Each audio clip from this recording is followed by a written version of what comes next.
తమిళనాడులో విజయ్ ఇంకా గవర్నమెంట్‌ని ఫార్మ్ చేసిందే లేదు. కానీ ఆంధ్రప్రదేశ్‌లో ఉన్న వేణుస్వామి అప్పుడే ఆయన జాతకాన్ని చెప్పేస్తున్నారు.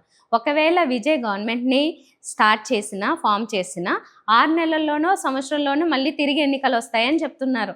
అలాగే బెంగాల్‌లో కూడా బీజేపీ పరిస్థితి ఇంతే అని చెప్తున్నారు. బీజేపీ మరి కేంద్రంలో అధికారంలో ఉన్నా కూడా బెంగాల్‌లో పరిస్థితి ఇలా ఉంటదని ఆయన ఎలా అంచనా వేశారు?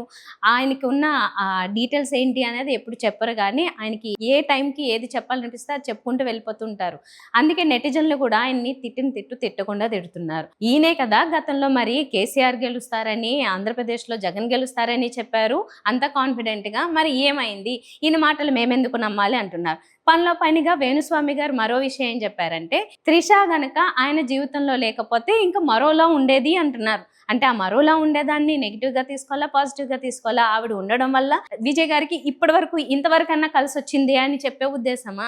లేకపోతే అసలు త్రిష లేకపోతే ఈపాటికి ఆయన గవర్నమెంట్ ఫార్మ్ చేసేసేవాళ్ళు.